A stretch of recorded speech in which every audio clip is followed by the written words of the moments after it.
Quase todos estão endividados, de universitários sem dinheiro a países inteiros, mas nem toda dívida é igual. Alguns países tomam empréstimos para crescer, outros só para se manter. Com inflação alta e juros em alta, as dívidas globais crescem mais rápido do que nunca. Então, quem foi que mais estourou o limite do cartão de crédito corporativo? E o que acontece quando chega a hora de pagar? No episódio de hoje do The Infographics Show, revelamos os maiores detentores de dívida do mundo, começando pelo Japão. Para um país com uma reputação de trabalhador irresponsável, eles realmente deixaram seus problemas de dívida saírem do controle. A dívida do governo passa de 230% do produto interno bruto. Essa é a segunda maior proporção global e a maior entre economias avançadas. Por quê? Como muitos, isso ocorre por escolhas financeiras duvidosas e pela crise demográfica do Japão. A nação enfrenta o mesmo problema das economias avançadas, queda na taxa de natalidade. A taxa de natalidade do país caiu pela primeira vez abaixo da taxa de reposição de 2,1 nascimentos por mulher lá na metade dos anos 1970. A população está cada vez mais envelhecida, junto com uma das maiores expectativas de vida do mundo, 84 anos. Isso levou muitos a dependerem da previdência social, podendo culpar apenas sua dieta saudável e estilo de vida por isso. Em 2018, 0,4% tinham mais de 65 anos. Em 2024, 30,2%.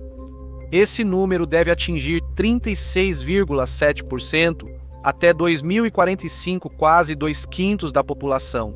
Devido a uma população em idade ativa relativamente pequena e leis de imigração rigorosas, simplesmente não há pessoas suficientes trabalhando para sustentar a geração mais velha. Isso significa que o déficit da Previdência Social quase dobrou, passando de 41% do Produto Interno Bruto em 1998 para 94% em 2011. Mas a forma como o Japão tentou financiar sua Previdência Social também foi um problema.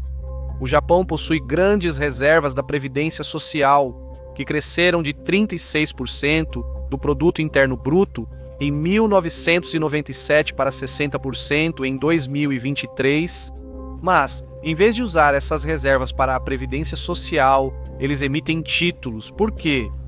Pois se usassem as reservas, elas poderiam acabar rápido. Apesar da grande dívida, o Japão não foi muito prejudicado.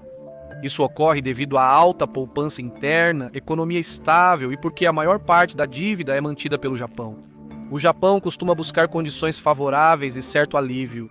O Banco do Japão detém dívida perto de 100% do Produto Interno Bruto Nacional. As políticas de juros baixos fazem com que os consumidores ganhem quase nada com títulos, mas também permitem que o Japão tome empréstimos a custo praticamente zero. Isso mostra que os juros do país não são tão altos. O Japão toma esse dinheiro emprestado a baixo custo e aplica em ativos arriscados de alto retorno, que até agora têm sido lucrativos. Isso permite que o país continue seguindo seu caminho alegremente, apesar da dívida enorme. Em 2023, a taxa de poupança doméstica era superior a 24%. Uma poupança doméstica maior mantém as taxas de juros baixas. Mas isso não quer dizer que o Japão esteja livre de problemas para sempre. À medida que as taxas de juros sobem ao redor do mundo, o Banco do Japão foi forçado a começar a aumentar as suas próprias. Um grande aumento nas taxas de juros criaria uma armadilha de dívida insustentável, mas por enquanto, o Japão parece estar indo bem. O próximo país, porém, não possui todas as vantagens do Japão. Em 2024, a relação dívida-produto interno bruto da Grécia era de 153%. Você deve lembrar quando a Grécia foi manchete por uma crise financeira no início dos anos 2010. Quase todos viviam uma crise financeira naquela época, mas a Grécia sentia o impacto com mais força. Desemprego chegou a 27% e entre jovens superou 65%. Muitos jovens trabalhadores deixaram o país, alguns de forma definitiva, causando uma das maiores fugas de cérebros da Grécia. Hoje, a economia e o desemprego estão em situação melhor, mas a assistência financeira e os empréstimos que o país precisou ainda estão criando enormes problemas. Para entender, precisamos lembrar quando a Grécia entrou na zona do euro. Ela falseou suas finanças, como quando você aumenta seu salário ao solicitar seu próximo cartão Mastercard. O Tratado de Maastricht exigia que países da União Europeia tivessem dívida abaixo de 60% do produto interno bruto. A Grécia convenientemente omitiu que seu déficit excedia 3% e a dívida 100% do produto interno bruto. Claro, a Grécia não fez essas manobras financeiras sozinha. Ela recebeu assistência do famoso desenvolvedor de crises, o Goldman Sachs, que ajudou a Grécia a esconder sua dívida por meio de transações de swap de crédito. Sim, são os mesmos que ajudaram a desencadear o colapso econômico global de 2008. Felizmente, eles aprenderam a lição. Brincadeira, tá? Ainda são muito usados.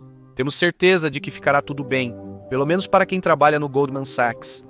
Por que a dívida da Grécia era tão alta? Anos de má gestão financeira por um governo corrupto e sérios problemas na arrecadação de impostos. Uma economia mais forte, como veremos, também enfrenta grandes problemas fiscais. O Fundo Monetário Internacional estimou que a economia paralela da Grécia equivale a 27% do produto interno bruto. Essas transações não são tributadas. Em outros países ricos, a média é 20% do produto interno bruto. Isso indica que a Grécia deixou de tributar mais de 25% dos euros. Para combater o problema, a Grécia tem taxas de impostos relativamente altas, chegando a 44% para os que ganham mais, o que incentiva ainda mais as pessoas que mal conseguem sobreviver com os baixos salários gregos a sonegar impostos. É quase impossível saber exatamente quanto imposto a Grécia deixou de arrecadar, mas instituições financeiras estimam que o país perde cerca de 31 bilhões de dólares em receita adicional todos os anos. Em 2004, o país endividado sediou os Jogos Olímpicos, famosos por serem baratos e discretos. Gastaram mais 116 bilhões de dólares no evento.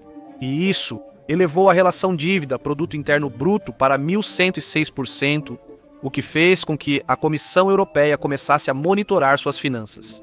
E eles não gostaram do que viram.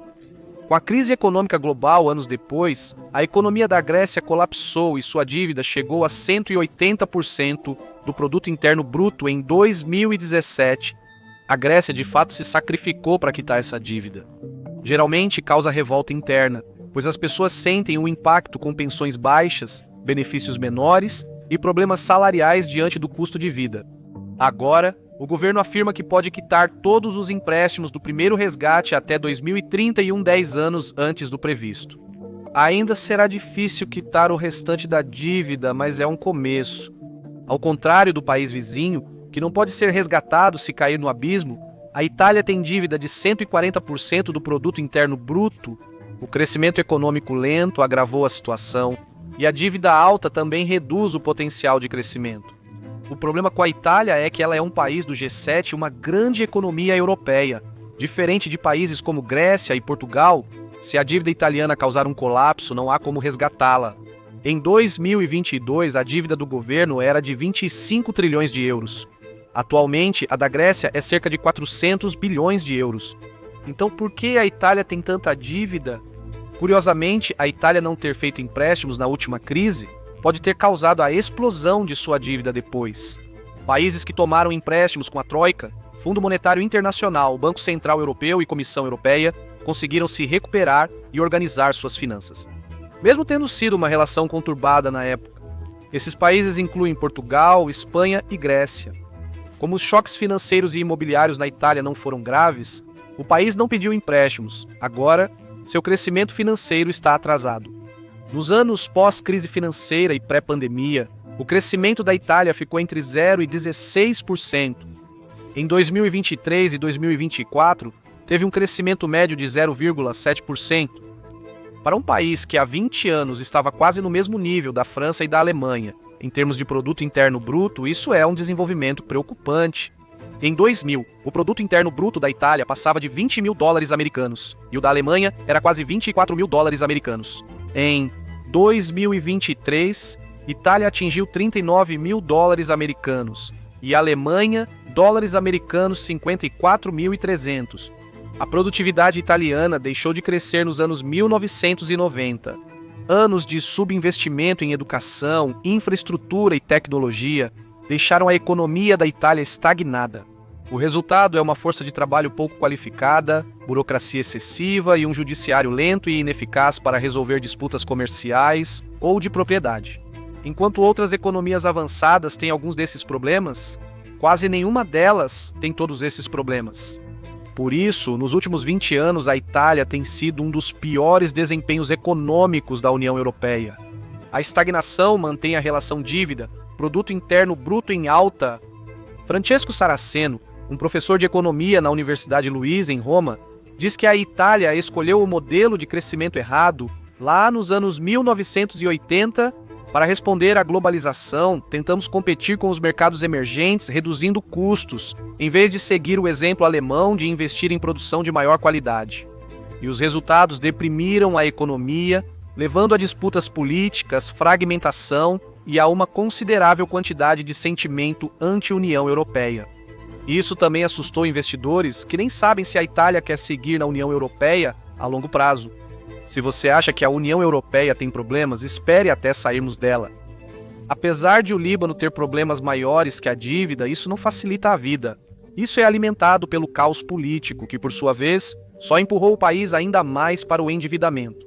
É um ciclo horrível de ruína financeira.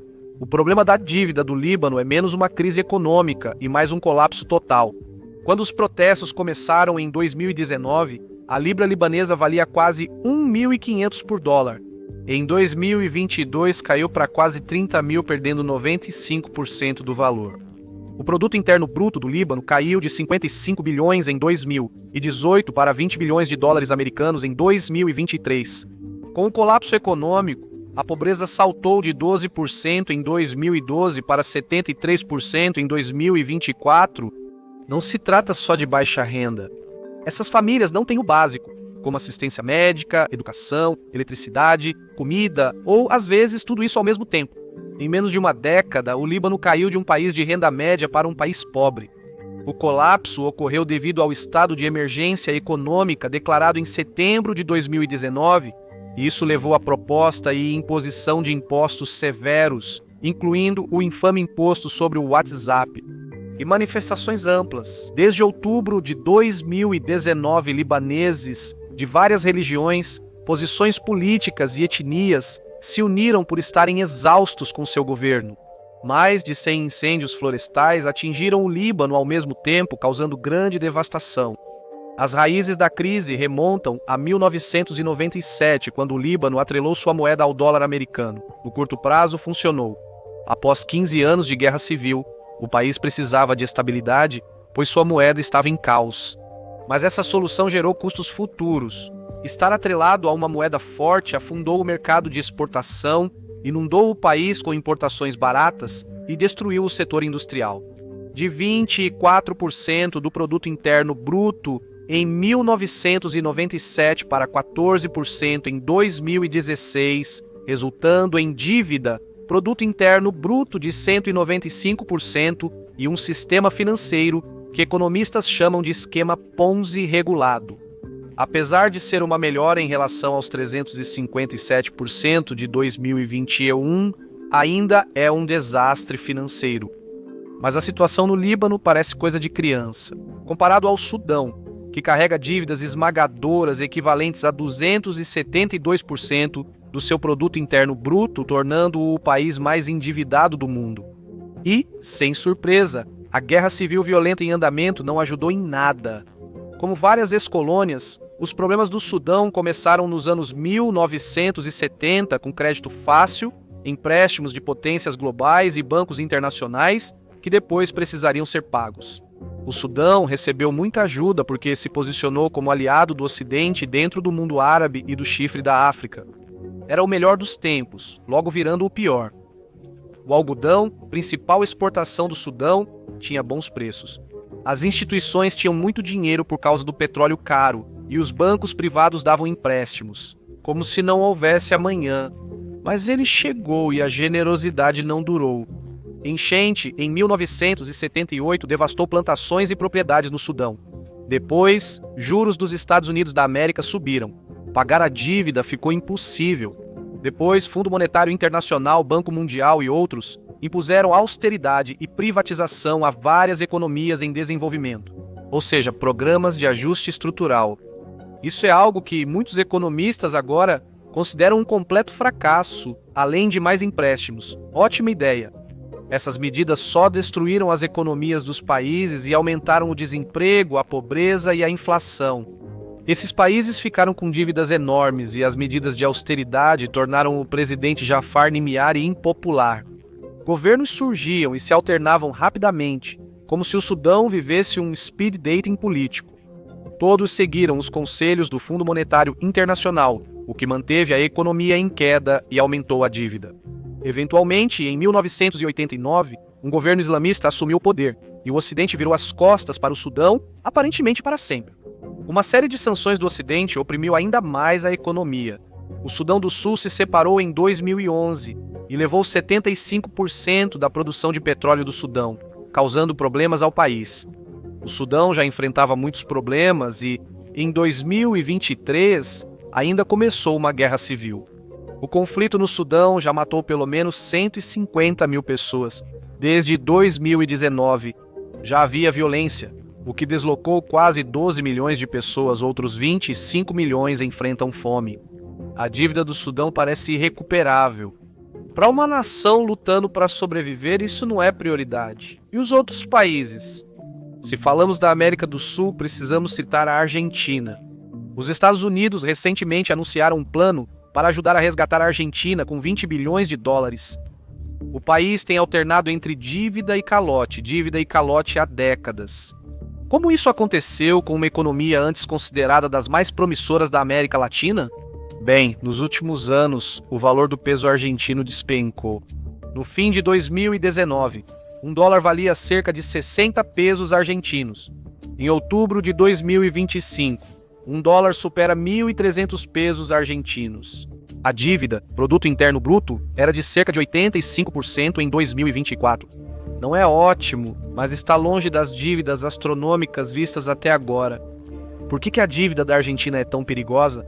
As respostas são inflação, crédito ruim, economia fraca e empréstimos em dólares, ou seja, o contrário do Japão. Segundo o Instituto Nacional de Estatística e Censos, em abril de 2025, a inflação na Argentina atingiu 473%. As pessoas trocam o peso com um desconto de 50% no mercado negro, o que significa que qualquer dinheiro que os argentinos guardam vira dinheiro de brincadeira em apenas alguns anos. No cenário global, a Argentina é aquele cara que diz: "Só me cobre dessa vez, irmão, eu juro que te pago depois." E aí ele não te paga. Desde que declarou independência em 1816, a Argentina deu calote em dívidas externas, 9 vezes. Na verdade, é a campeã mundial em calotes soberanos, um título indesejado. A Argentina teve um relacionamento tóxico com o Fundo Monetário Internacional, aderindo a 21 programas desde 1956 para tentar se ajudar. Além disso, em 22 dos últimos 58 anos, a economia argentina teve retrações. Assim, é improvável que um grande crescimento do produto interno bruto os ajude a quitar dívidas em breve. Como deram vários calotes, os credores só oferecem prêmios altos à Argentina. Títulos argentinos valem pouco mais de 60 centavos por dólar, mostrando confiança do mercado na gestão financeira do país. Tanto quanto você confiaria em uma criança pequena para operar uma churrasqueira. A maior parte da dívida da Argentina não é interna, como no Japão, nem está em pesos. Em dezembro de 2023, a dívida do governo era de 368 bilhões de dólares. Cerca de 72% desse valor era em dólares. A Argentina é muito vulnerável a choques externos, desde variações diárias no câmbio até mudanças na economia dos Estados Unidos da América e nos mercados globais. A Argentina já esteve nessa situação antes, pegando novos empréstimos, prometendo reformas abrangentes e, na maioria das vezes, não as realizando. As duras medidas de austeridade do Fundo Monetário Internacional eram extremamente impopulares politicamente. Os líderes sabiam que implementá-las era basicamente pedir para serem expulsos na próxima eleição. A situação melhorou após o economista Javier Milei assumir a presidência em 2023. Ele cortou gastos, reduziu o setor público e eliminou regulações. Essas medidas tiveram algum sucesso, controlando a inflação do peso. Mas foi doloroso para muitos argentinos, especialmente para o terço deles que vive abaixo da linha da pobreza. Em setembro de 2025, seu partido teve uma derrota significativa nas eleições provinciais de Buenos Aires. Investidores agora duvidam que Milei consiga implementar suas reformas. Quando os investidores se assustam, fazem como nos últimos 5 encontros do RIND: desistem e fogem. A Argentina gastou mais de dólares dos Estados Unidos, 1 bilhão apenas, para evitar a queda do peso devido à pressa em vender. Isso também colocou em dúvida a capacidade do país de pagar sua dívida no ano que vem. Atualmente, todas as instituições financeiras consideram que a Argentina enfrenta uma crise de dívida. Antes de tratar do maior devedor de outro continente, é preciso citar grandes detentores de dívida que controlam bem seus problemas. Singapura parece muito endividada no papel, e realmente está, mas não enfrenta nenhum problema financeiro. E isso acontece porque a dívida é, na verdade, uma escolha. A relação dívida-produto interno bruto de Singapura é de 173%. Em setembro de 2024, o valor era de 9.626 bilhões de dólares, e o país parecia totalmente despreocupado. Se devêssemos quase 1 trilhão de dólares, fingiríamos dívida e fugiríamos para uma ilha do Pacífico. Por que Singapura não se importa? Porque, apesar do produto interno bruto, possui ativos suficientes para cobrir suas dívidas. Então realmente não importa. Singapura teve superávites quase todos os anos desde 1990, exceto durante e logo após a pandemia. Em 2024, porém, tudo se normalizou e o país teve superávit de 64 bilhões de dólares. Os superávites vão para as reservas nacionais e são investidos por fundos soberanos como GIC e Temasek Holdings. Um país tão cuidadoso financeiramente como Singapura garante que a dívida que emite nunca exceda suas reservas e seus rendimentos. Nem chega perto disso. Por que Singapura tem dívida, principalmente para desenvolver o mercado de dívida? O financiamento por dívida pode beneficiar países e empresas se for feito com responsabilidade. Ela é referência para outros ativos financeiros. Singapura pode gerenciar o risco cambial assim e diminuir a dependência de financiamento externo. Singapura só emite dívida para projetos de infraestrutura nacional, distribuindo o custo entre gerações. Basicamente, se você ganhou $R dos Estados Unidos, 10 mil este ano, e acumulou $R dos Estados Unidos, 173 mil em dívidas no cartão de crédito, você estaria ferrado. Se você tivesse um fundo fiduciário, pagar 1 milhão por ano de dívida não te preocuparia. Singapura, na prática, não possui dívida líquida. Agora vamos falar dos Estados Unidos. A dívida nacional deixou de ser um tema pouco compreendido para se tornar uma das questões políticas mais urgentes do país. A dívida nacional dos Estados Unidos é de 37 trilhões de dólares. Isso indica que deve mais do que qualquer outro país na história. Em termos absolutos, os Estados Unidos da América são o maior devedor do mundo agora, porque os Estados Unidos da América também são a maior economia do mundo. Essa dívida ainda não causou colapso total do sistema como ocorreria em outros países. Carregar uma dívida de 120% do produto interno bruto não é nada bom. Se você devesse 120% do seu salário anual em dívidas, você estaria com problemas. E se você fez um empréstimo estudantil nos Estados Unidos, talvez conheça esse sentimento. Os juros já superam todo o orçamento anual de defesa dos Estados Unidos da América, que não economizam nas Forças Armadas. Em 2024, os Estados Unidos da América gastaram 880 bilhões de dólares em juros, 31% do produto interno bruto. E isso representa um grande aumento em relação a 2023, quando o governo gastou 658 bilhões de dólares em juros. 32% dessa dívida está nas mãos de credores estrangeiros, principalmente China e Japão. Os Estados Unidos da América não conseguem quitar essa dívida por não terem superávites. Em 2024, o déficit do governo foi quase 63%. Então, quando esse nível de dívida se torna um problema? Com juros baixos e crescimento rápido nos Estados Unidos da América, o cenário deve ser positivo no curto prazo. Se o crescimento econômico superar a taxa de juros, os Estados Unidos da América conseguem lidar com seus pagamentos. O Federal Reserve elevou juros em 2022 e 2023 para conter a inflação e o crescimento econômico. Isso não está indo bem. Os Estados Unidos tiveram a recuperação mais rápida após a pandemia. Mas agora, enquanto outras economias aceleram, a dos Estados Unidos está desacelerando. A Organização para a Cooperação e Desenvolvimento Econômico prevê crescimento global de 3,2% em 2025, com os Estados Unidos da América desacelerando para 1,8% e depois 1,5% em 2026. O Fed reduziu as taxas de juros em 25 pontos base em setembro de 2025, após um relatório de empregos fraco. O Fed detém 1/4 da dívida dos Estados Unidos da América e por isso mantém a taxa de fundos entre 4% e 4,25% para garantir estabilidade. A administração atual fez mudanças financeiras que vão impactar o déficit futuramente em ambas as direções. Nova lei ampliou cortes de impostos de 2017. O Escritório de Orçamento do Congresso prevê redução de receitas em 37 trilhões de dólares na próxima década.